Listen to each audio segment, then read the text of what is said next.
పొట్ట లోపలికి వెళ్ళిపోవాలి, అతుక్కుపోయి ఉండాలి, అప్పడంలా ఉండాలి అని కోరుకోండి, తప్పేమీ లేదు. కానీ ఇవి ఫాలో అవ్వండి.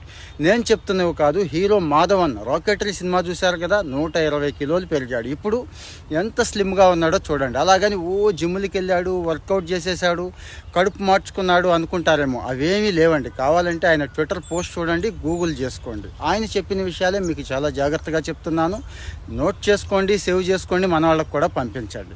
కడుపు మార్చుకోవాల్సిన పనేమీ లేదు. ఏదైతే బాడీకి అవసరమో అది లిమిటెడ్గా తీసుకోమని చెప్తున్నాడండి. తర్వాత సాయంత్రం 6:30 తర్వాత ఎట్టి పరిస్థితుల్లో ఏది తినొద్దు, అవసరమైతే మంచినీళ్ళు మాత్రమే తాగండి అంటున్నాడు. అన్నిటికంటే ముఖ్యంగా తినేదాన్ని తాగండి, తాగేదాన్ని తినండి అంటున్నాడు. అంటే బాగా నవిలి ఫుడ్ ఎంజాయ్ చేస్తూ తినండి, తక్కువ ఫుడ్డే ఎక్కువసేపు తినండి అంటున్నాడు.